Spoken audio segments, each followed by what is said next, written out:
I'll try not to do the nauseous guy heavy breathing into the mic too much. Yeah, so you had a problem with carnitas. I ate some carnitas, and they won. They won that interaction. You got hunter prey. Breakfast burritos. Yeah, I ate some bad carnitas, and I'm doing my time. Chiles. But I figured I'd rally so we could.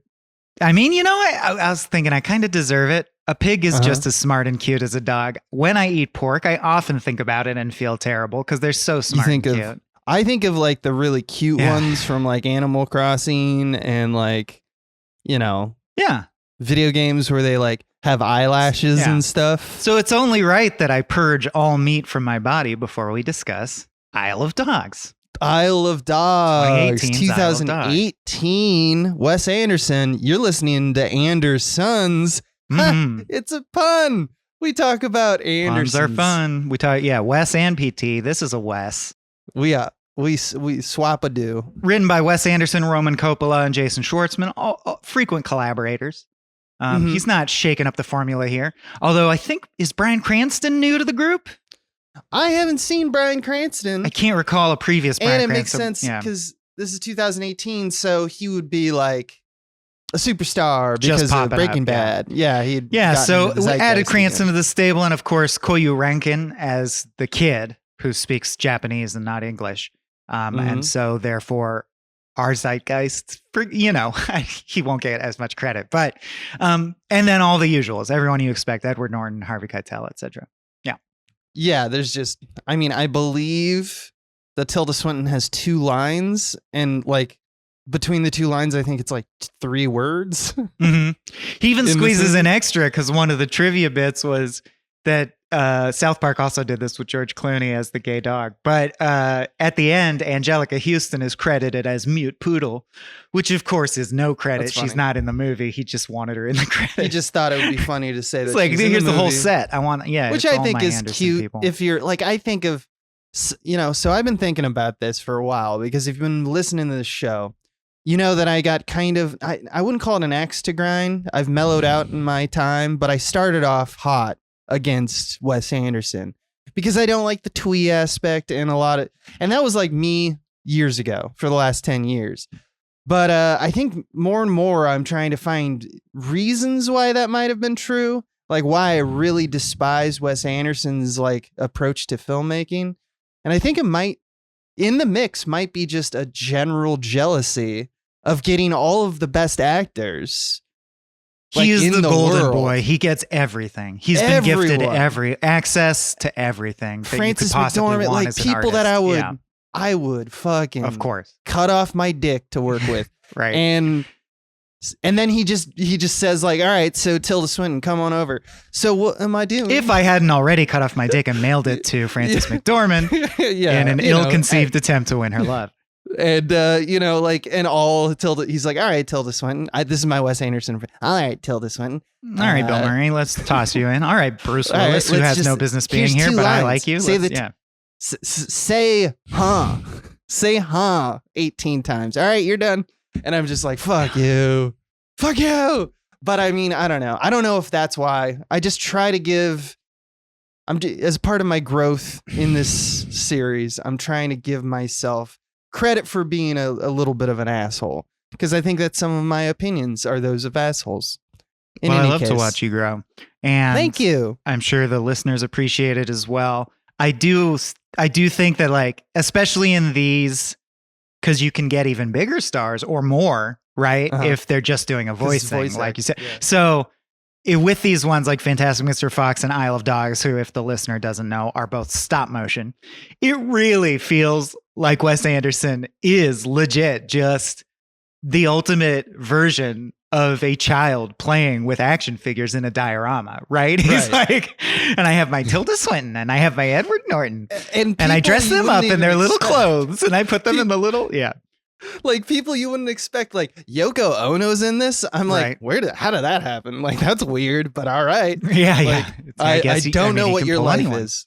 Yeah. In any case, on this show, we imbibe the art through 3 lenses or spectra. The first is called diegesis, and that's where we just take you through the events of the movie. I hadn't seen this one before. I always intended to, because I'm a big fan of stop motion. But yeah, I hadn't. But now I have, so I can tell you what it's about. I'm going to start, Abe. You go.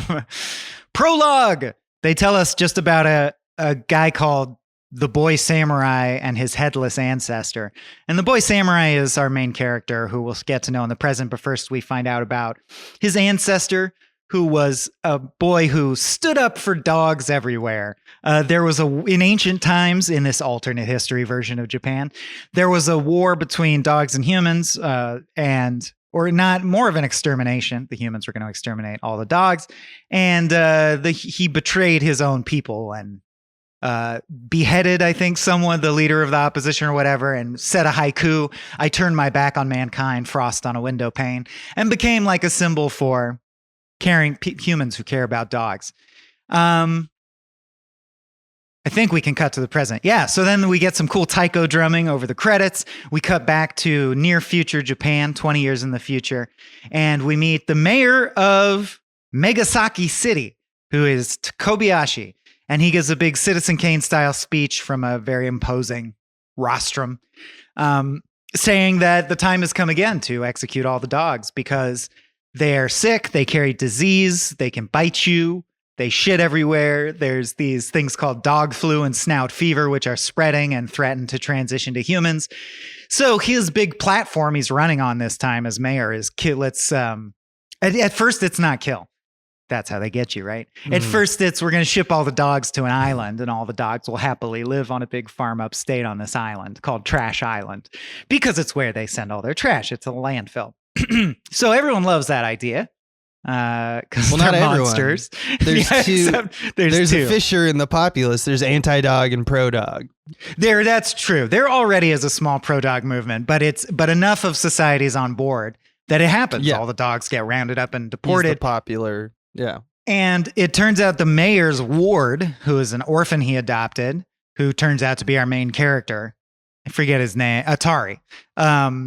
He has a dog that's been his service dog and support dog and emotional support dog ever since he was an orphan. Bodyguard. And it's his bodyguard. And like, it's his official state dog. And the mayor is like, look, I'm so fair and I care so much about the city. I'll send our dog first. Right. So it's not like it insulates him. It makes it even his dog is the very first one to get sent across to Trash Island. So that's dog name is Spots. We see him get sent to Trash Island and dropped in a cage, which has no opening mechanism. So you're going to assume he's been left to die. 6 months later, the island has been completely overrun by wild packs of starving dogs fighting for scraps, and they all have snout fever or dog flu. What you expect would happen? It's become Escape from LA, but Dog Island. The dogs we follow are called Rex, Duke, King, and Boss, which all essentially mean king. There are a little gang of guys, but they just go around fighting for survival like everyone is doing. One of them, their like erstwhile leader, is the dog with no name because he was never owned. He's a stray. He doesn't have a collar. He's more vicious. He helps them survive. He doesn't. Well, he trust does have humans. a name though. He's called Chief, but he is known I as the know. stray. And I was more comparing. I guess I meant the vibe of the character, the man with no name. Sorry. Oh yeah, no, for sure. Yeah. He's got that vibe. Like he kind of comes in and he's the stranger. But we He's find not out later with the he was pack. briefly adopted and was called Chief. Yeah. That's what they call him. Yeah. They get in a fight. They win. They get some scraps. They lose. They lose their first fight so that Chief can give them a pep talk about how they have to be alpha dogs and fight hard and blah, blah, blah. So we just get the vibe of the group dynamics. Then he spots a girl dog, Nutmeg, on the top of a trash ridge.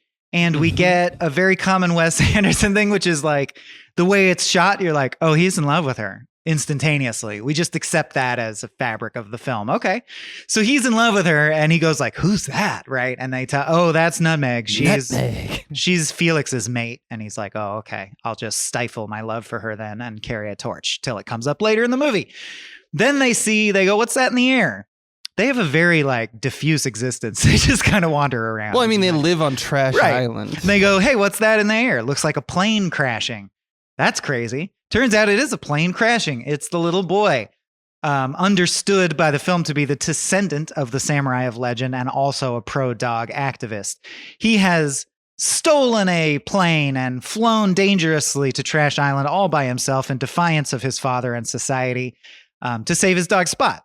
And in the crash, he gets a piece of plane embedded in his skull, which doesn't have as dire consequences as you might think. No, it just it's makes him look like basically a a robot. recurring joke. Yeah. But it also could be an explanation for all of this. For some of his behavior, but we don't treat it like he's a ticking clock. Life is in danger. Nah, I'm just he's pointing not in out danger. he has a thing in his skull. They mention it, but it's not a big deal. It's very cute. They gather around him. He reveals he's the mayor's ward, Atari. He's looking for his dog Spots.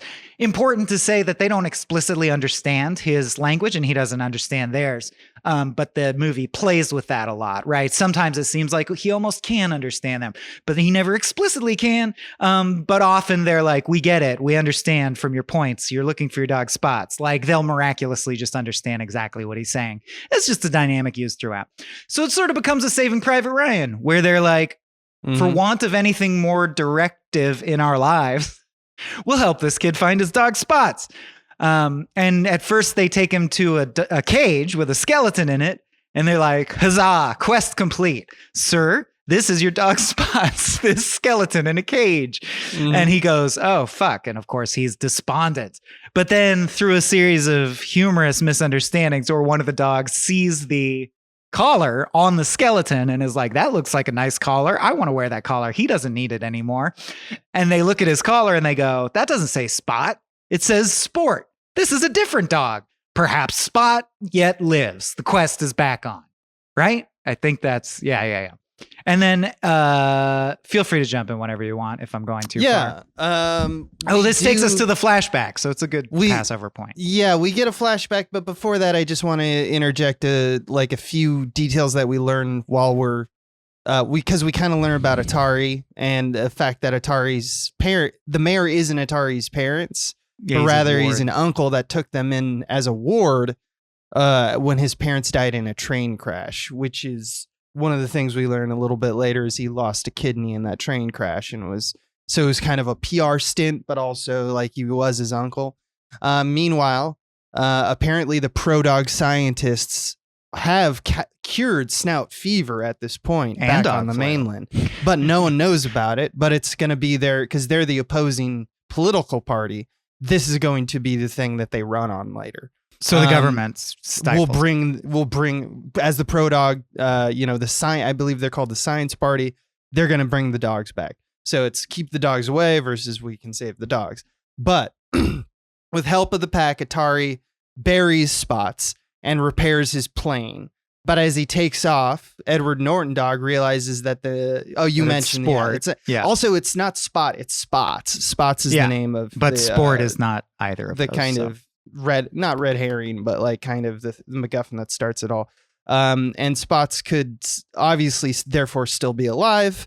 Meanwhile, the scientists bring the cure to the mayor, who burns the evidence and decrees that all dogs will stay on Trash Island. And I shall win the election. I'm the bad guy. And I will win the election, so fuck you. And he turns his... And I noticed this time, as he turns his back to get out of the bath, we see that he has like a huge Yakuza type tattoo, and it's a cat tattoo. He loves cats. Yeah. He's a cat guy. There's So very we're like, subtle this is clues exciting. that he loves cats throughout the movie. We also learn that he's building horrible machines of war, like robo-dogs and this thing called wasabi gas, which is like mustard gas that we assume. And he's building dog concentration camps and prisons. That he's ultimately inching towards a final solution where they kill all the dogs. That's his goal. Right. Meanwhile, some of the drones and the robots that he's clearly off-screen sent go to Trash Island to take Atari away.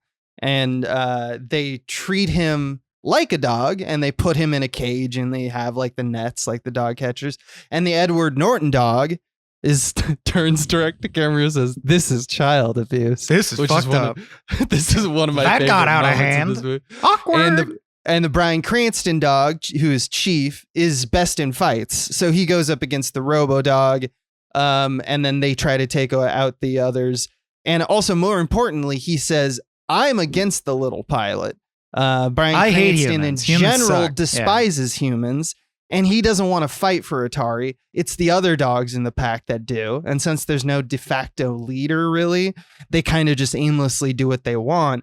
But they do agree that whatever they decide as a team, usually democratically, they will all do together because that's how packs operate. Eventually, Atari gets control of the Robodog's remote and basically blasts the strike team away. And we see the mayor we see the mayor's, agents kind of view this through their, cameras. And the mayor declares that Atari has been kidnapped by these brainwashed. He publicly vows to capture and violently destroy the dogs. Yeah. It's a fairy tale in that regard. And so then we cut back to the Isle of Dogs. And they're treating their wounds, and Bryan Cranston refuses to be obedient to Atari when Atari says sit. We also meet Scarlett Johansson dog. This is where you actually meet Nutmeg. You just see her from real, afar. Yeah. Where this is the first scene. Before you just saw her from afar. And as it turns out, the Scarlett Johansson dog, who's hot, was bred to be a show dog, but it doesn't define her. And she shows him a trick, a little spin around. And she says, you have to imagine that I have like a ball and like there's fanfare and stuff. And he's like, oh yeah, I could see it. And they end up, just pounding each other all night long. And Wes Anderson shows it full on dog penetration. No, that's a lie. The pack decides to help the boy as he's the only human to come to the island to help any dog even though Chief dissents against this. I thought this was an important part. That meant like, most humans kind of have a mediocre feeling about dogs. Like no one is helping. You'd think more people would come to save their dogs. You'd think more people would try this, but apparently this is the only one they're aware of. So they're like, he's a good human. We should help the human. And Chief's more loyal to the group. He's like, if that's what the group wants to do, I'll do it. But yeah, Chief, the plan is to travel far and meet with these two dogs on the other side of the island, Jupiter and Oracle, and ask them for guidance. Meanwhile, back on the mainland, we meet Tracy, who is an American exchange student played by Greta Gerwig, who just hates the mayor for being anti-dog and very pro-cat, and plans to reveal his plan that he's concocted all of this. That he is like basically marionetting behind the scenes, and she's going to do it with journalism, and she's going to do it with hacking. Part 2. The search for Spots, which is, I think, a reference to Search for Spock, right? Mm. And they walk the breadth of the island, which isn't entirely trash, which is funny to me because there's there's abandoned buildings and fields and stuff. Yeah, the immediate landfill. I guess maybe the landfill has like good stuff, and that's why they're scavenging. But like, there's fields, and stuff like that. I don't know how human they are, how dog they are. It's kind of, not a neatly dialed in line. Wes Anderson's kind of making it seem like they can't really cultivate the land. Dogs can't do that, but they can speak to each other with a high intelligence. But Chief explains that his backstory about the time that he was adopted, he bit one of the family's children, he escaped imprisonment, and went back to being a stray. And we learn from a secret cat people meeting back at the mainland that the Kobayashi Pharmaceutical Corporation, which is, I think, how he got all of his money, actually released the dog plague as an attack on dogs. And we get all of the leaders of industry, and they all have their Bloomfeld cats that they're all stroking. So it's like, okay, so this is just like a evil cabal. And they're building, like I said, dog concentration camps. And while this is happening, Tracy, the exchange student, stages a protest where they play back the black box found on Trash Island, which acts as a kind of final letter from Atari explaining himself. This is what I'm doing. I'm going to go save Spots. And we find that Tracy's dog, because she, at the end of the video, holds up her dog's name, and it's Nutmeg. So at this point, it should be pretty clear that Atari and Chief will at some point become friends, because right now they're diametrically opposed. I am not going to be loyal to a human. You go be obedient to me. And then you have, obviously Atari and Tracy will probably fall in love because they have similar purpose. and Chief and Nutmeg are starting their own romance. So it's like pretty standard, like, I don't know, Wes Anderson, like relationships all come together at the end, which is fine. The pack eventually, after their travels, which is all done in kind of mostly in profile, left to right, mostly silhouette, they find Jupiter and Oracle, who explains with, you guessed it, a map where there's an area of the dog community that hasn't been tracked by, the dog community hasn't tracked this specific area because it's basically run by these cannibal dogs or these insane dogs, and they just stay away from them. It was it was a pharmaceuticals testing lab that they just abandoned when the island became Trash Island. So you're supposed to imagine that they're like fucked up laboratory trauma dogs. Yeah, exactly. The assumption is they were abused at this research facility, but spots might be there because that's someplace we don't know. Tilda Swinton, who's the Oracle, just says one line, which is what? Because she's watching TV and not listening to the conversation. The big joke which becomes important later. She's called the Oracle because she can understand TV. That's what actually makes her psychic by dog terms, is that she can imbibe information from the TV, which they can't. Yeah, which is cute. I like that they they call them visions and stuff. Like they don't quite understand what TV is, but they're just she does, and that's her big edge. Meanwhile, the lead scientist is poisoned by the agents of the Cat Clan. This apparently is what came out of that cat meeting. He's poisoned by a single dab of wasabi on his sushi, I believe. Mm-hmm. In any case, back with the pack. They get on a not zip line, it's tram, right? It's a tram. Gondola is what I called it, but okay, yeah, it's that thing that hangs from a cable. Yeah, cable car. They use it in Grand Budapest on the ground as well. You guys know what we mean. Cable takes car, you up a mountain, hangs from a cable. Tram, yeah, I don't know. Zip line, it all works for me. Anyway, the cab is while in motion is split in half, revealing that Atari and Chief are separated from the Edward Norton, Bob Balaban, Goldblum, Bill Murray group, who go into a thing that is labeled trash compactor incinerator. So we assume for a bit that they're dead, and we follow the other two for a bit. And they land in an abandoned amusement park, and Chief tells Atari to stick to the plan. But Atari, being a child, decides he wants to ride a slide, so he does. And this angers Chief, so he abandons him for not listening. And he's like, I'm going to have independence. You don't get independence. But then he returns after they whistle at each other, which is, I guess just a cute little scene of dogs are interested in whistling. Atari keeps trying elements of control, like he tells him to sit earlier, and this time he demands that Chief go fetch a stick. And Chief has this internal monologue where he's like, I refuse to go get that stick. But then after talking a little bit more to himself, ends up going, I'm going to go get the stick, but not because you told me, but because I feel sorry for you. And Atari hugs him, and this causes him to be like, oh, you stink, so I'm going to bathe him. Once Chief is clean, they both realize that Chief looks exactly like Spots, with the exception of his nose. His nose is black instead of pink. Enough that they could be brothers, which is kind of what Chief immediately thinks, because he's like, well, I was a litter of 9. And then we get a series of scenes where the two kind of bond, where they're like, okay, we have a plan, we're going forward, we're traveling together, and we're sitting and enjoying the sunsets, etc. And you can jump in at any time. But meanwhile, Tracy records her investigation of Watanabe's anti-dog plan, which is that he's clearly developed feelings for Atari from afar. She has got this board with all the yarn, and it's all kind of surrounding the evil, but also has a shrine to Atari, because I think she, in her head, is like he is this grand, kind of prophet of dogs. And then we get part 3, the rendezvous. The rendezvous! All right. So the whole team convenes at a bridge leading to what I'm just going to call Mordor for convenience's sake, like the evil part of Trash Island. Right. It turns out that the dogs that we thought could be dead but guessed probably weren't dead, aren't dead. Yeah. They just pinged around a humorous factory obstacle course, you know, With almost flames, getting yeah. burned and almost getting crushed, but they didn't. That kind of fun and game sequence.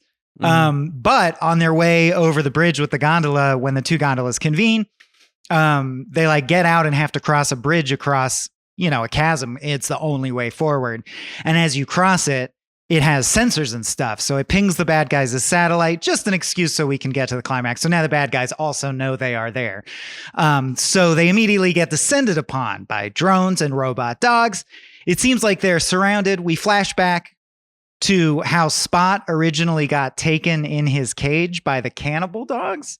So Correct. It's like we're on a cliffhanger, but we're going to pause and flash back to another interesting situation. Tooth, it's titled. Yeah. So we have this little flashback called Secret Tooth that reveals that as an official bodyguard dog, he has military issue replacement teeth that can, like, I don't know, bite hard or shoot teeth. It's pretty stupid. And that he gets traded to the lab dogs because they're interested in the fact that he's been tested on, and they take him in his cage to their facility, and he's like, you guys are fucking cannibals. They open his cage for him and he's like, oh God, you're gonna eat me.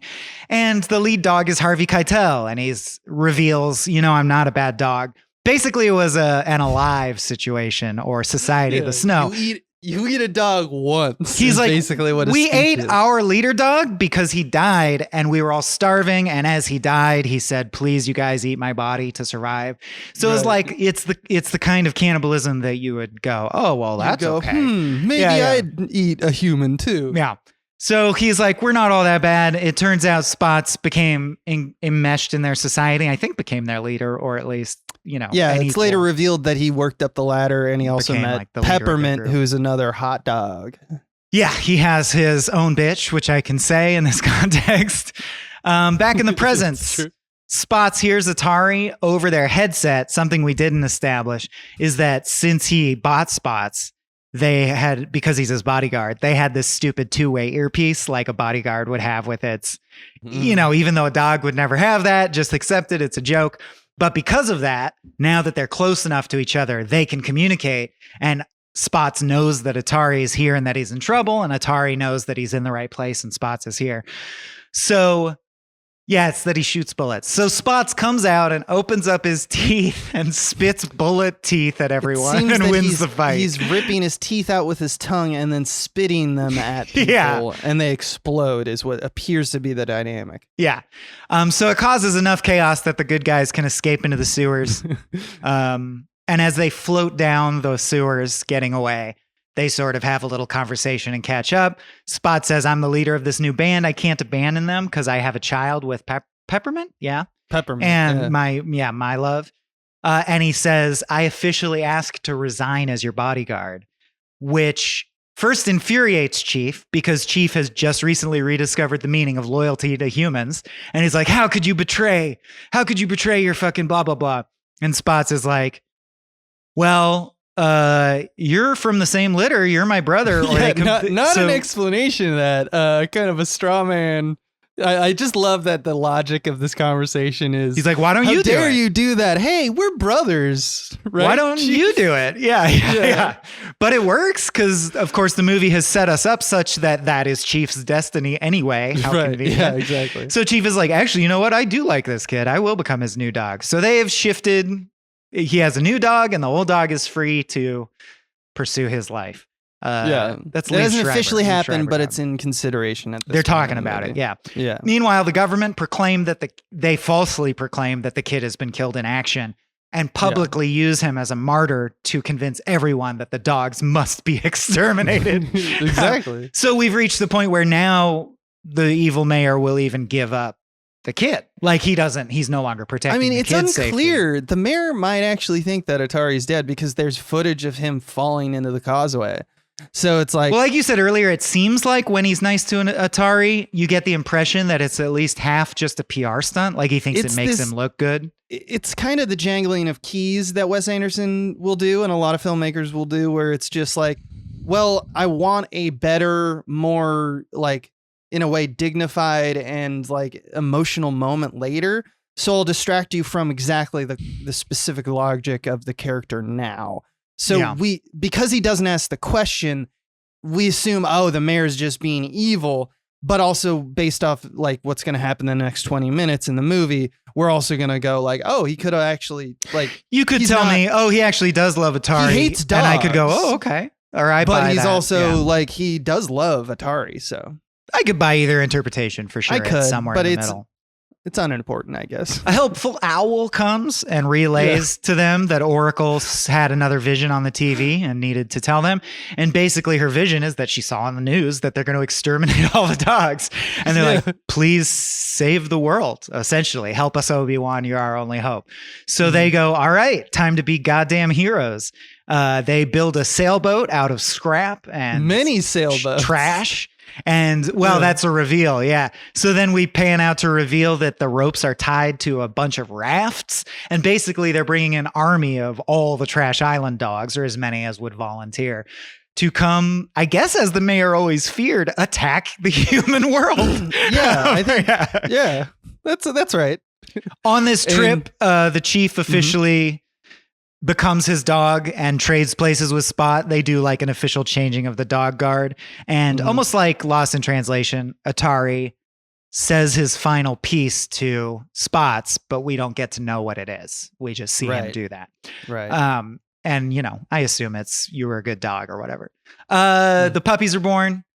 And I mean, it's a hopeful montage. So they compare those things. The puppies are, which I thought was cool. The puppies are born. And as we see that there's a plethora of dogs, we pull out and reveal there's a plethora of boats full of dogs. So we're like, oh, okay. Right. It's a nice the cavalry has arrived. Like he really maybe is, we're going to win this one. Yeah. He really is the dog boy emperor. Yeah. Yeah. Meanwhile, reporter girl, whose name always slips in my mind. I'm sorry. Tracy. Gracie. Okay. Tracy. Greta Gerwig. Yeah, Greta Gerwig. That I remember. Confronts Professor Watanabe, who is the science party guy who got poisoned. He sort of confronts / sympathizes with his partner, and we get the impression they were a couple, but she was also his lab partner, but also a political, like she was fully his partner. And the reporter is like, how can you give up? Blah, blah. Don't you, I know it wasn't a suicide. I know he was murdered. We gotta fight the government. And Yoko Ono's like, I'm too broken to fight anymore. They crushed everything. But here's the last surviving dose of the cure for dog flu. Deuce, I hope it helps you. Drink that shit. It's drink dope. that shit, and then you won't get dog flu. Part 4, Atari's Lantern. I believe the last part. Yes. There's protests in the street. There's slogan Atari lives has been spreading. Atari has become a symbol of martyrdom for both the people who want to kill all the dogs, but also the people who want to save all the dogs. So like political chaos is breaking out in the streets. The mayor does a speech about how it's all going to be fine. We'll replace all the dogs with robot dogs. He shows off a brand new prototype of a really cute robot dog. He also which looks exactly like Canine, if for the Doctor Who fans out there, which is just like basic robot dog. Just the blocky shapes that make a dog. From the 60s. Yeah. He also, as like no big deal, steals the re-election, gets reelected by just having a farcical, vote, because his candidate is dead.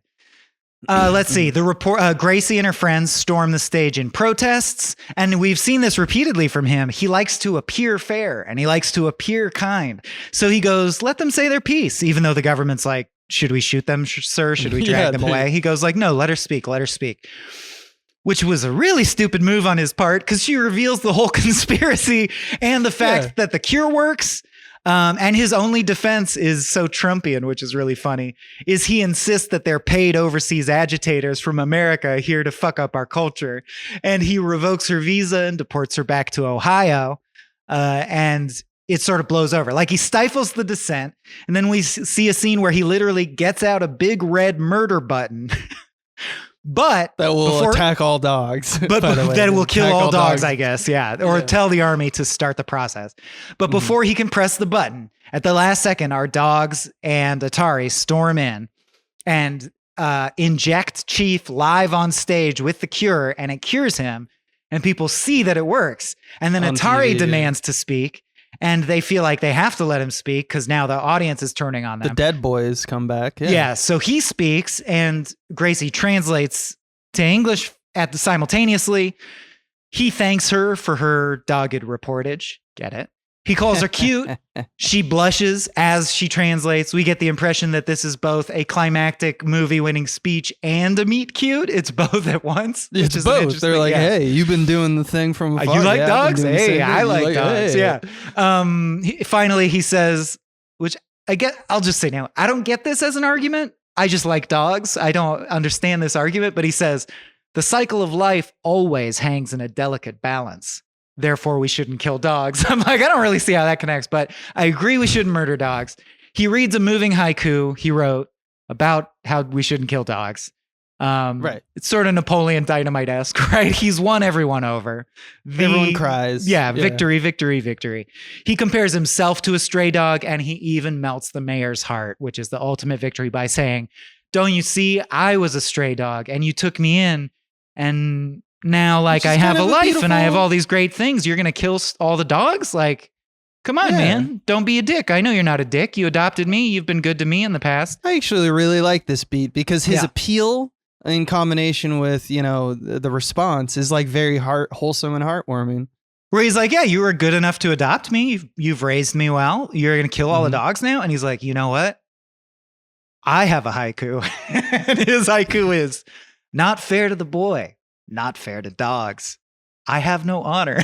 So he's like, I have no honor. He's like, I have made a huge mistake.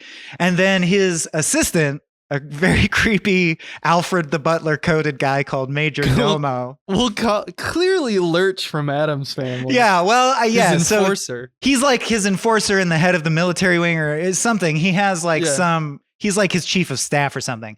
But he goes like, I can't allow you to do this. You're one like a campaign promise. Like you owe it to the people who just elected you to do the thing they voted you in for, which is kill all the dogs. So I'm going to do it. He presses the button himself. A riot breaks out. During the riot, the robot dog explodes. A piece of it buries an Atari's skull. Just as a callback, he will be fine. Don't worry about him. He's collecting skulls. Yeah. The crowd is so moved that they dismantle all the murder machine stuff at the high school pro-dog newspaper meeting. Wait. Oh, yeah, no. Sorry. This is the part that threw me for a loop, which we'll talk about in the next section. Deus Ex Machina. All the kill machines are sabotaged all at once simultaneously, miraculously. And you're like, how is it possible? I understand that he won hearts and minds, but there's still some kind of like impetus. Like the guy pressed the button. How did all the dogs live? And it's because a hacker kid who has no lines, who we saw in the background of the previous meeting of the dog lovers group at the high school, hacked into everything. Computers, and we reveal that he's been hacking them this whole time, and it just so happens that this is the moment he succeeded, and he blew up all the dog stuff. So yes, that's good. Yeah. And so all the dogs are safe. All the dogs are safe. The mayor's under arrest. The complete culture has turned on him and his administration. Atari is all beaten to hell, though, in the riot. From the scuffle. In the scuffle, which is just a big cartoon cloud. So you're like, you don't know what happened specifically. It's just a big fight cloud. Right. But our latest problem is that Atari's kidney is injured and failing. And Atari only has one kidney. So now, if you do the math right, he's doomed. The mayor says he'll give him one of his kidneys. So this, of course, shows that he does have honor now. The chief is also injured and unconscious at the vet next door. We're unsure if he'll pull Spots through. is in a coma. I guess everyone's kind of hurt, but Spots is the one that we but Chief is also hospitalized.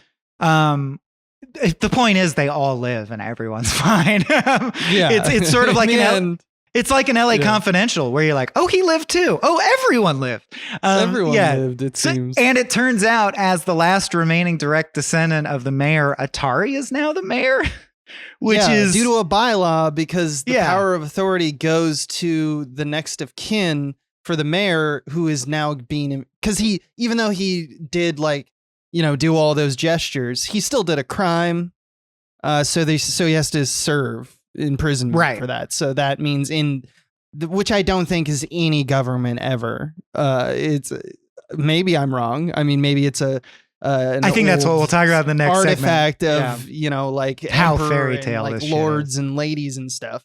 But I don't think that any modern society has it set up that if there's a democratic election and you get killed or thrown in jail for some reason, your child gets it. Yeah. So I do want to. So we're done, but there's 3 final images that are basically the so and so later became a senator. One is Chief gets his new government issued teeth that shoot installed. So you're like, all right, Chief's the bodyguard. Yeah. Atari as mayor makes being mean or rude to a dog punishable by death.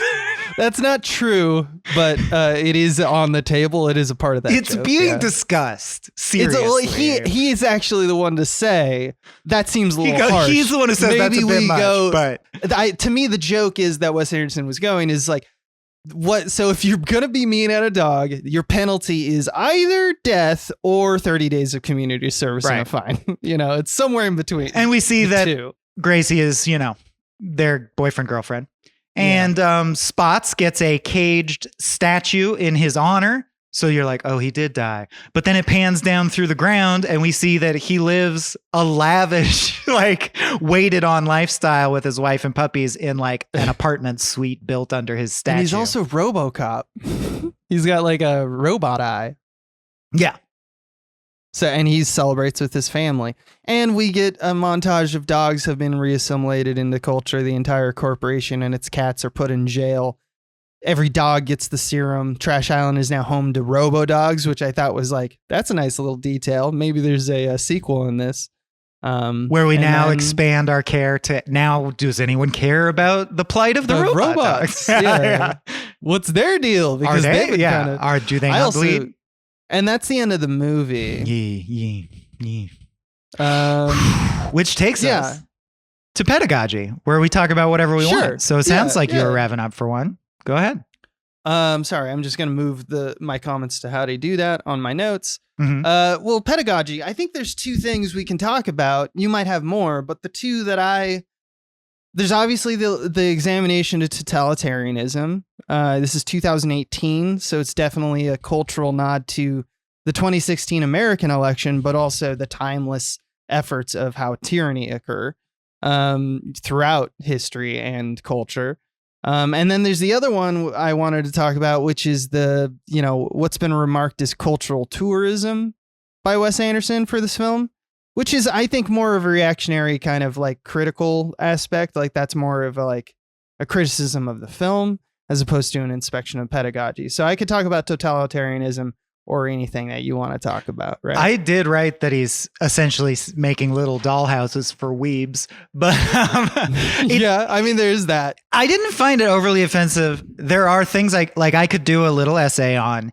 I do believe he's being patronizing to Japanese culture with things like doing the repeated joke of like a haiku is just a thing you want to say with a random nature image at the end of it. Right. I get that joke, but I don't know, maybe because I care about poetry. I'm like, that's not what haiku are. They are a specific thing, and it's like not doing honor to what haiku. And I wouldn't even think that if there wasn't a little accrual of things where I'm like, he is treating Japan like, aren't Japanese people silly? Which I thought was a little odd. Yeah. But not to a point where it doesn't offend me with a capital O. It's very minor. It's a very mild, if anything. You can tell he's trying to love it. Like he's trying to. It's supportive. Yeah. Well, when it came out, it actually got a lot of flack for this cultural tourism. And I got some quotes from several critics because I think, there's a very interesting argument about this because you also, I think, got a little bit for Darjeeling Limited, which made him go to Grand Budapest Hotel, which he still wanted to do, but he kind of made it a fictional thing. Like he's doing this thing where he wants to fictionalize different cultures because he's enamored with that. Some could call it tourism. And a line that I read from Emily Yoshida from the New York Magazine, she had a great kind of what is going on here, kind of things that put a perspective for me. And it's just the statement, what feels like tribute to some feels like opportunism to others. And so obviously that opportunism was kind of sieved through Twitter. And, they talked about how the Japanese characters speak in simple phrases, which is, because that's something that he wanted to do because he knew he didn't want to give subtitles. So he kind of chopped away any subtext so people kind of infer what they're saying without the subtitles. It's treated like the way Woodstock and Snoopy talks, or like through context clues, you're supposed to get their lines, which forces them to, they can't say anything interesting, which has the effect of making everyone feel like simpletons. The Japanese people all seem like fairy tale simpletons. Yeah. There's homages to seemingly random Japanese cultural aspects. Not that it's random and an homage can't be like a little this, little that, but it just is adding to the picture here where it's just like, and then you wanted to do an Akira there. Okay, fine. Or whatever. But some people consider it appropriative. Right. And it feels like a children's fairy tale. Interesting to put an Akira shot in, but okay. Right. Yeah. It's also just got a white also savior. Japanese. The character of Tracy. Tracy, arguably. I've been saying Gracie, sorry. But yes, I thought Tracy was, that's a strategically poor choice for a character. Let that character be a Japanese person. What are you doing? Yeah, I think it's because the exchange student is exactly the kind of, that's the hodgepodge that he wants. That's perfect to Wes Anderson because of, I don't know, every other choice that he's ever made, like since Rushmore, This is really not based on anything, right? Because that's my other thing is I feel like I don't think so. No. Fantastic Mr. Fox being based on a Roald Dahl thing right. and English culture, it can only make fun of a culture that at that point is already like considers itself the superior culture. You know what I mean? Like you can't really punch down at the British Empire. And Japan is very, very powerful, and that's not really the math I'm trying to do. You can't really punch down to any empire, but like I guess it's that because it was penned by, and the jokes and the movements and the structure and what we talk about in the story are done by a British guy who's got nuanced British kind of parody in mind, as opposed to this. That's it why makes it feel more of a piece. This feels hodgepodge, where there's maneuvers that you're like, well, that's not fairy tale at all. That's jarringly modern. Whereas. When he sticks to the Dahl script, of course, nothing is jarringly modern because Dahl is rotting in the ground. So yeah, I found some of that stuff jarring where I'm like, it's reverse engineering the sentiment of the move. It's not really loud, but if you, like Abe and I are paid to do for this show, try to at least just dig a little in your mind or like, why did he do that? Why that choice? Some of the choices here can seem condescending or seem like, he's definitely coming from a touristy place, not a place of understanding like Roald Dahl is coming from more of when he writes about his own culture. Thing. But that's an aspect of art. But he means it positively. That's a beautiful thing. That feels genuine that he means it positively. Yeah, totally. But cultures can obviously it can be like Yoshida said, tribute to some, opportunism to another. There's last thing I wanted to mention about this, which I thought was just a good quote from a New Yorker writer, which I'm probably saying this incorrectly, but Moeko Fuji said this statement, which I thought was pretty good, which is that Anderson's decision not to subtitle the Japanese speaker struck me as a carefully considered artistic choice. Isle of Dogs is profoundly interested in the humor and fallibility of translation. This is the beating heart of the film. There's no such thing as true translation.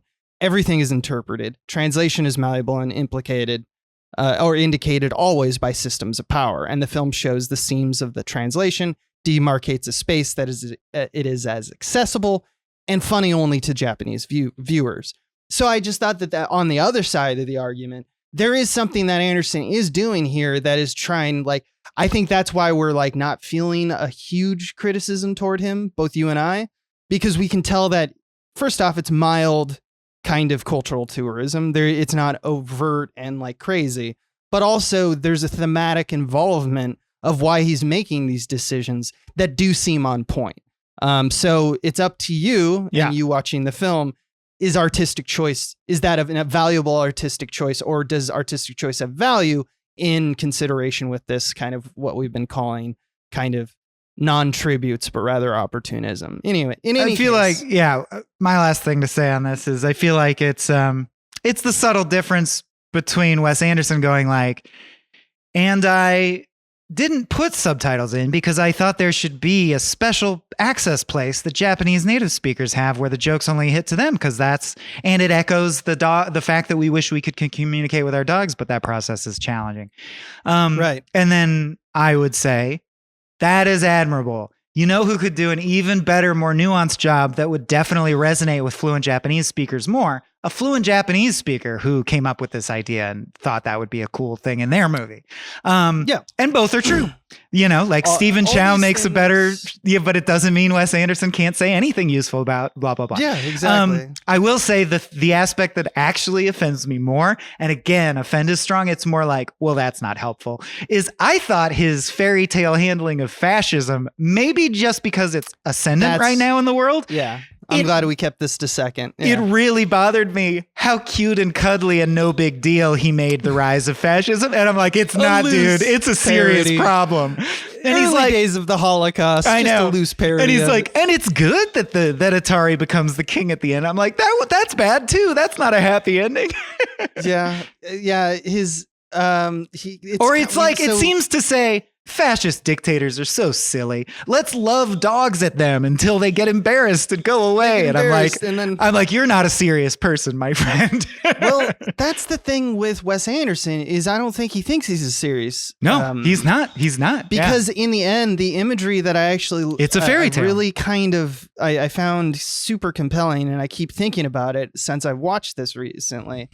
Which is it's just the concept that Atari brings a slingshot to as his equivalent of his gun, his threatening way he can be threatening to someone. He brings a slingshot and he fires at drones, which are, that's like a beautiful, like the drone representing like authoritarianism, power, systems. And look how easily you can bring mechanizations it all down. Of war. And he's ill-equipped for it, but still wins. He's the David against the Goliath. So it's more that we're enamored, like Wes Anderson, and I think this film and a lot of his films are more enamored with the fairy, the fable, the fairy tale version of how you take down. Like he's more of a children's author than I think we actually give him credit for. Like he really wants to tell tales, even of his adults, in a childlike way. Yeah. And so that we can criticize him for that and say that your attempt to kind of respond against this, in your mind, a Japanese dog Hitler who's effortlessly cruel and convincing the populace to follow him after creating the plague that he started. And your display of totalitarian imagery and war propaganda that you go throughout the film as kind of interstitials and just like, you paint your world with it.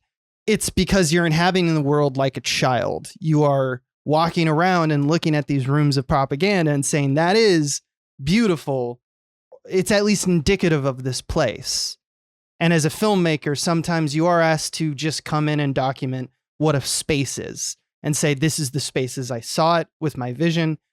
But it does seem trifling when you get involved with the political kind of satire of what's going on throughout history, but also at the time in your own country with this strange kind of parable of Japanese culture. It's very strange I don't know. Do you agree with any of what I agree? saying? And I assume his defense would be, yeah, Steve Zissou is not about maritime law, or it's just a fairy tale. And again, I'm like, I can see his point of view, but I can also understand why it bothers me. Like I get both points. That's why I'm not like, fuck this guy. I'm just like, that bumped me and bothered me. Right. Yeah. But the point is, I don't love it. I don't love it. And then, so that'll transition to what I wanted to ask, which we haven't mentioned is, because my other thing, just across the top, is this movie did not make me laugh nearly as much as Mr. Fox. I didn't think the jokes were nearly as top tier, or even something like, I thought Moonrise Kingdom, for example, had funnier recurring bits.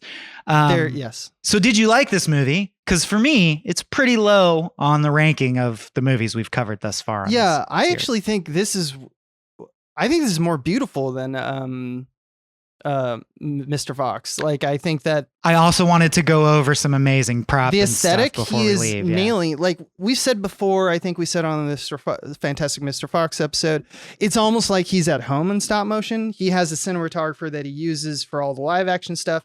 and he has the cinematographer, I forget his name, for all of this stop motion stuff. And they've really hit their stride here.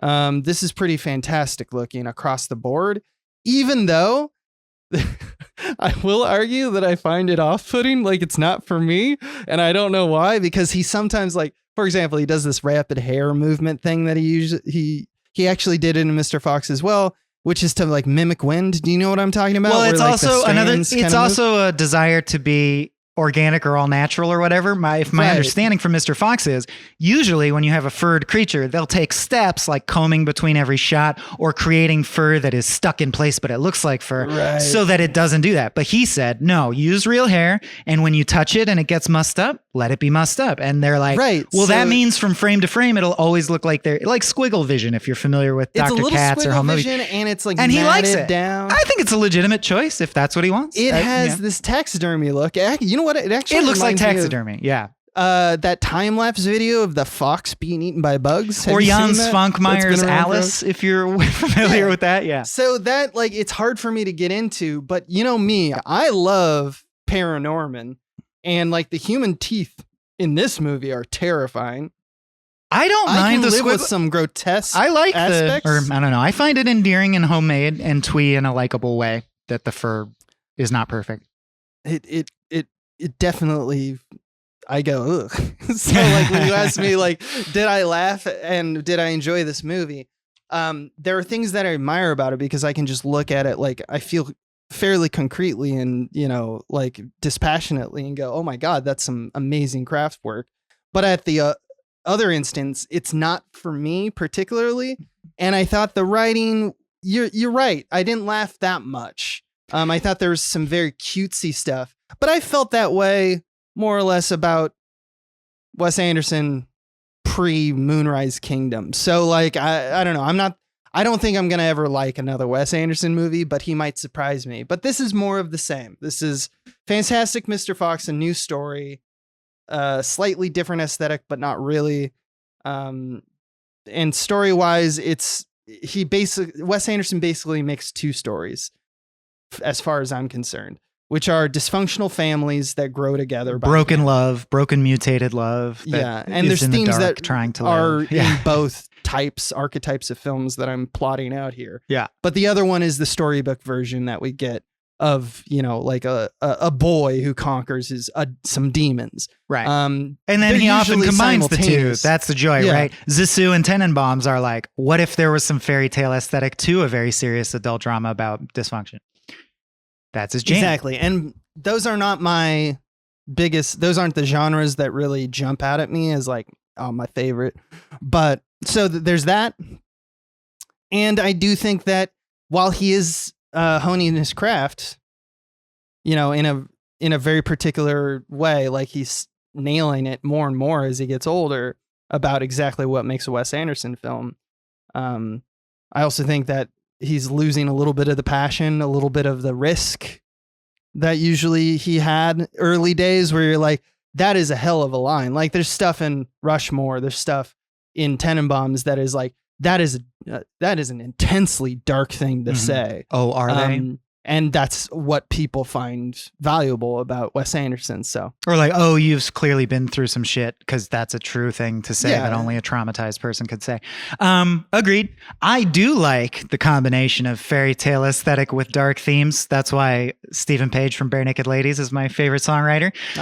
So for the record, if anyone's just dropping in, I've tended to like Wes stuff more than Abe. I love Royal Tenenbaums. I think it's like a top 50 movie for me. I mean, it's his best movie. And sure. I liked Fantastic Mr. Fox handily more than this. I'm also going to side with Abe on not really caring for this. And the feeling of the effort is now, he puts just as much effort into making sure his fabrication team are on point and that the art team he's working with are doing their jobs. Like he's pushing them just as hard.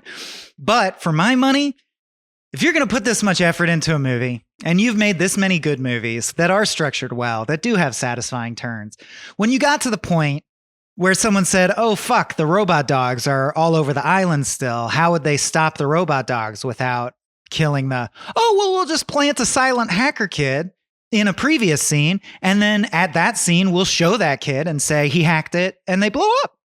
No. bad. Try again. That sucks. Bad. That's not good enough. Do something Band-Aid. better and more satisfying than that. Band-Aid on a bullet wound. Right. And it's like, you're going to put all this effort into the look. Anyway, I did want to shout out because if people are only interested in visuals, some visuals that fucking blew me away.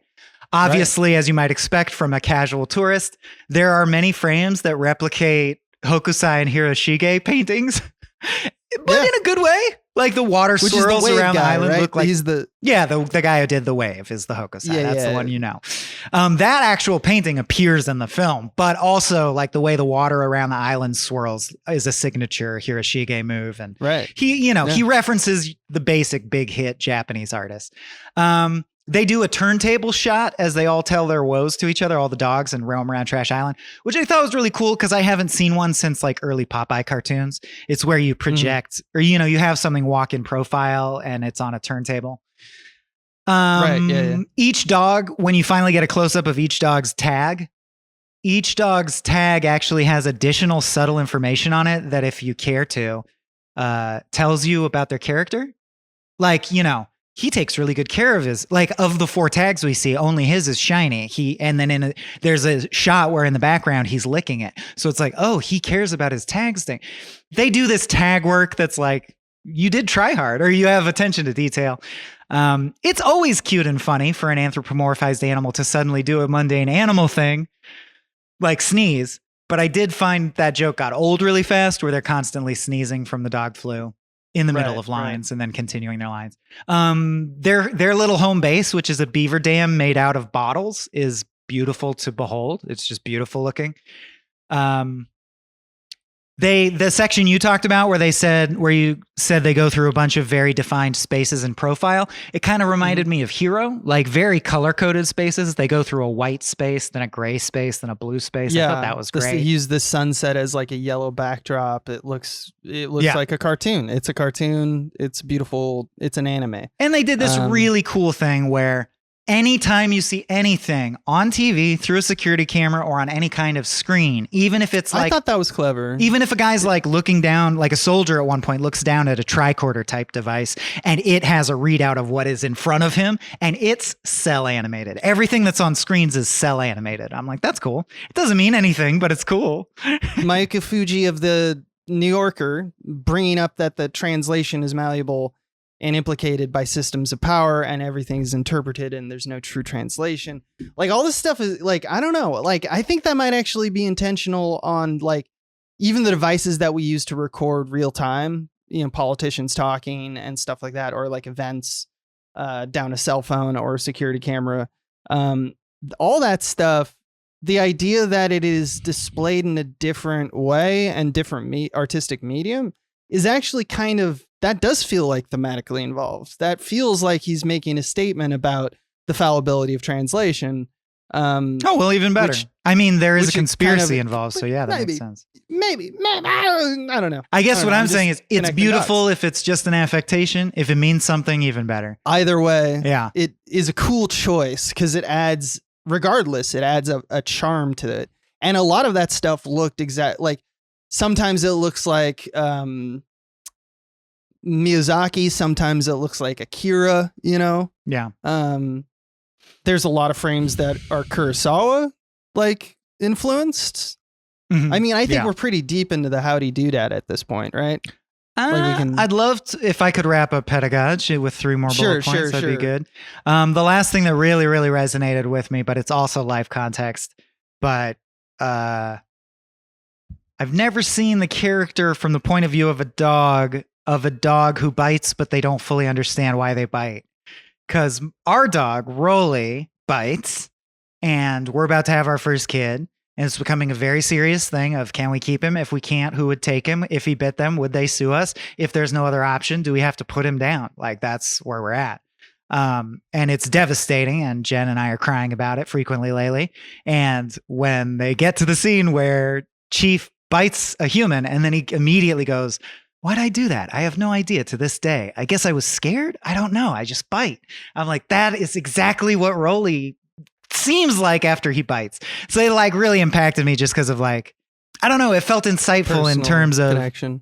That translation thing where like a dog biting you is their attempt to communicate with you. I'm angry or I want something in the way that dogs communicate. And and you desperately try to translate to them. That's not an acceptable way to communicate in human society. And they can't understand. And you can't understand why they can't, so it really like struck to the core. Yeah, of it's a good statement about that even conversations with Chief dogs. doesn't know why he bit was very insightful to me. And then I just wanted to end pedagogy by saying two things that I hate about Wes Anderson that were on display. Every love interest he ever writes is Gwyneth Paltrow from Royal Tenenbaums. Nutmeg is that. Mrs. Fox is that. It's like, I feel like he's at Chris Nolan levels of not actually understanding women or having an insight into I mean, there's experience. slight differences on because like there's full on fetishism of suicide on one end, and then there's others that are just like, I'm quirky and you don't know me. But it's always like the Snow Magic Queen Pixie who Dream talks like Girl. this. Yeah. But it is always the same kind of energy and presence. Like, I'm glad you mentioned just like the vocalization of all these characters. They're almost always They're all Aubrey Plaza. breathy, but also at the same time non-committal and not like non-emphatic and almost devoid of personality, which I find is a weird statement to fetishize. Not to, I mean, it is kind of fetish. It's not, maybe not sexual, but just like, No, but he's definitely has she's a the type. immediate romantic which is pursuit. fine though. Yeah, Everyone whatever. has a type. Whatever. It just didn't strike me as interesting or authentic to the human experience. I'm not. Right. It doesn't even have to be. Anyway, the But last thing is I agree. his I agree. music is getting out of hand, dude. Like when they are going through those various color coded scenes in Profile, Right. I did not look into the track he picked. But the way I described it in my notes is that it sounds like Nico and Donovan and Belle and Sebastian all fucked the 60s. It is like the tweest. I had to mute. I had to mute. He's getting to the I'm point. glad. I like Donovan. I like Nico.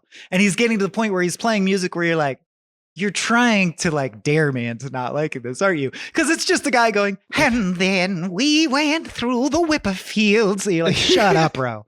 Anyway, really bothered me. I love that he's just this cat who keeps pushing this glass of twee water. Yeah, until it spills on and your we're lap. just like, don't do it. Don't you do it. fucking do it. And they were like, And he's sometimes "I'll when do he it. does it, I'll it's do it." cute, but usually not. Yeah, but other times they're like, oh, he's just pushing the piece of paper or the pen around and it's the cutest thing. But then Yeah. other times it comes crashing and burning and I want to set a fire. And that's how my relationship with Wes Anderson is. Mhm. Um, And how he accomplishes do that, we discuss in How Do You Do That. And Abe already mentioned by embracing some Kurosawa framery is part of it. yeah, Miyazaki, Ito. There's a lot of Japanese influence, but also one that he talked about in an interview, which I thought was interesting. And I totally see, but I didn't like read until after because I watched the film and then I researched. And he was going for, and I thought he really nailed the animated holiday specials of like Rankin Bass. So like the 1982 films,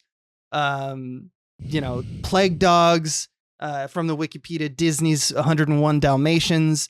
I think Rudolph the Red-Nosed Reindeer's in the mix. Like it really does have that vibe.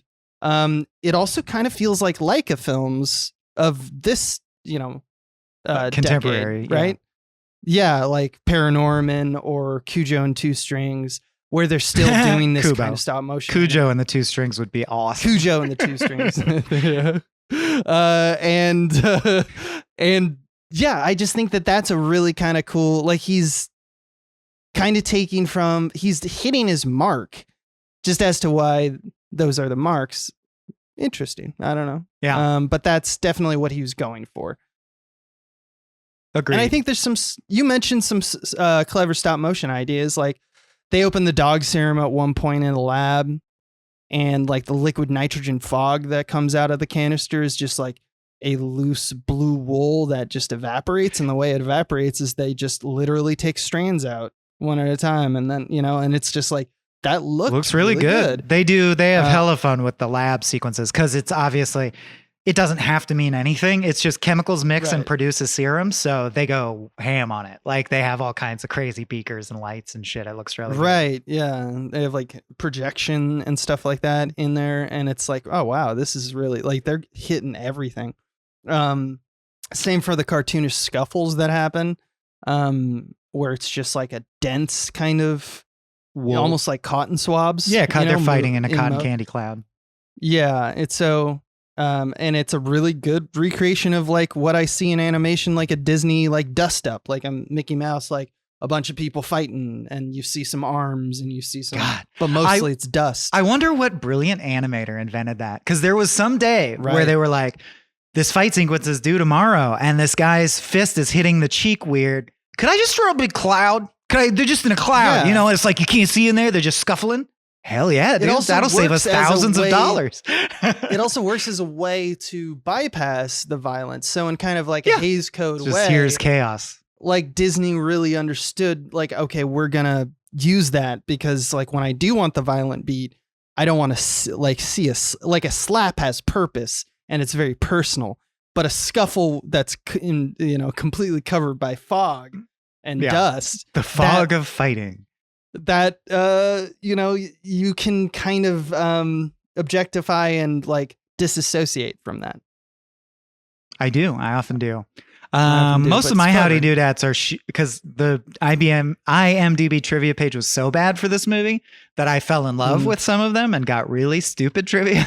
Oh, so Like- you want to do stupid trivia? I got one more that I thought was pretty interesting. Great. And then we'll just do because then I'm out. So Okay. we'll just do stupid trivia after that. One of the ones that I thought this is just numbers, and I know some of our audience likes the numbers aspect of it. They used 20,000 faces and over 1,000 animated puppets. It was all done by 12 sculptors working 6 days a week Wow. for the film. 2,000 more puppets were then made for just background, so they're less detailed, and Mhm. and the details of those, the main characters, the over 1,000 number that I gave, took about 2 to 3 months to create. And based off the Wikipedia that I'm reading, they used very little CG. When they did like audience members and stuff like that, they would duplicate or use green screens for actions that couldn't be filmed at the same time, or they didn't have the prop or the background ready, so they would just put it in post and film it later, which is something that is unique to stop motion, that is like a great technique, which is just that we don't have the asset of that like model yet, but we do have the information about exactly where the camera is and the lighting anyway. So we'll just do it on a different day, and it's not like it will look different. Like the mat will be perfect and you won't be able to see it because it's just literally the same space. You literally are filming in the same garage or whatever. Over 200 handmade settings is what they call them were made, which is basically the animation department giving configurations to the puppets. And that was like per puppet, which is crazy, meaning that they were just like, this puppet could move in these distinctive ways, which is almost overkill. But it does show, because sometimes the dogs had to be on all fours. Sometimes the dogs had to be standing up or dancing. I'm sure the Scarlett Johansson puppet was a nightmare beyond all the rest of them. And also you had the human-like motions, and they have to turn 360 and do all these things that were like more unique to a human activity or behavior than a dog's behavior. And so they really they set that up. And obviously Mr. Fantastic, it wasn't the same identical team as Fantastic Mr. Fox, but there was a lot of overlap. Before I verge into just stupid, my one interesting tidbit is that it's like Wes and company found a little footnote in the history of Japan and built a whole fairy tale around it, because there is an event that echoes the bare bones of this, which is that the most intense canine vaccination program in the world was believed to have started in Japan in 1918. From 1921, a phenol inactivated virus prepared by Enrique Fermi was used to vaccinate Japanese dogs against a particularly intrusive disease. By 1934, 1.5 million dogs in Japan had been vaccinated. The annual number of rabies cases in dogs dropped from 1,041 in 1918 to 60 in 1930. So I don't know how much that involved fascistly killing the dogs, but there was a big vaccinations were eventually made compulsory. All stray and feral dogs were seized and destroyed or vaccinated and adopted. So it was kind of a thing they did. I mean, at one point they got the dog situation in order. That's more reflective of real life than I thought the movie was, to be honest. It is, as a result, the last case of rabies ever reported in Japan occurred in 1956, although the disease still exists throughout the rest of the world. Nailed it. Kill all the dogs and you get no rabies. Okay. That's okay. Here's good job, IMDb trivia submitters. Yeah. At the beginning of this film, a train goes by in the background. The same thing happens in Fantastic Mr. Fox. Good job. Woo! We mentioned the search for Spock. Many puns are found in this witty film. For example, beheaded the head of the head. Yeah. Jeff Goldblum has admitted that the film is Japanese influenced. Uh-oh. Whoa. Spicy. No, and then something questions that I just was like, oh, okay, maybe that's what I didn't understand. Apparently, I looked this up as we've been talking. The name of the character Major Domo is Spanish or Italian for butler. So it's like mayordomo, majordomo. So in various localizations. So I guess he's supposed to be his butler. But that's crazy to me. I mean, he's dressed like a butler. And he's dressed like a butler. It makes sense. It's just odd to me that a butler can press the kill all the dogs button at the RNC convention. I mean, there's a button that's kill all dogs button. And I guess anyone could, he just happened to be at the right place at the right time. Yeah. The film was released in the year of the dog. And it was produced at Three Mills Studio in East London, England, in a neighborhood called Isle of Dogs. No. Yeah. What are the fucking odds? Because it's just what are the fucking odds? Because there's no way they would give a shit. That can't be intentional. Because who would give a shit? Like, it's just a stop motion facility. You know, I'm sure it's just the one that worked. It's not like they built it for this movie. No. It's a working stop motion workshop. He rented it out. It happens to be located on the Isle of Dogs. But that's life, man. Sometimes life's funny like life that. Comes at you, you know? And dog. that's trivia. That's the heart of trivia. Mm-hmm. Okay. Isle of Dogs. Isle of Dogs. And it's a pun for I love dogs, which took me if you say it. many years to realize. Isle of Dogs. I love dogs. I love dogs. Isle of Dogs. So now you know. It sounds like it. It does. Hey, I mean, that's not that bad. That one isn't laughable like the No, it totally works. I'm saying I'm a fucking idiot. Works. I can't believe that. That's a pun that I can't believe. It took you that long that you're just like, all right, that's obvious. That's like Saul Goodman, and I'm surprised it took people so long to get Saul Goodman. But this one, I'm like, how did it take me this long? It's like saying olive juice, and then people like just not getting it, just being like, I don't. Why are you saying olive juice? OJ was innocent, and people are like, I know. Why would you say that? And you're like, it's a pun. You don't get it? Think about it.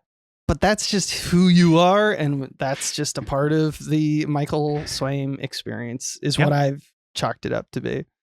Do we plug on this? Everyone who, if you're just listening to this on the free feed, just know there's a bunch of stuff you miss out on. Twice as much stuff. The financials. Yeah, twice as so much stuff. We are not transitioning, but we basically have only like half of our content, maybe less, is actually just on the free feed. If you want the real good stuff, and where we put a lot of our time and attention, you get it on the real shit. You get it on the patreon.com/smallbeans. But most people know this. Yeah. One-Upsmanship, our gaming show. Star Trek: The Next Futurama, Inside Dads, Director Piece Theater, Spiel Boys.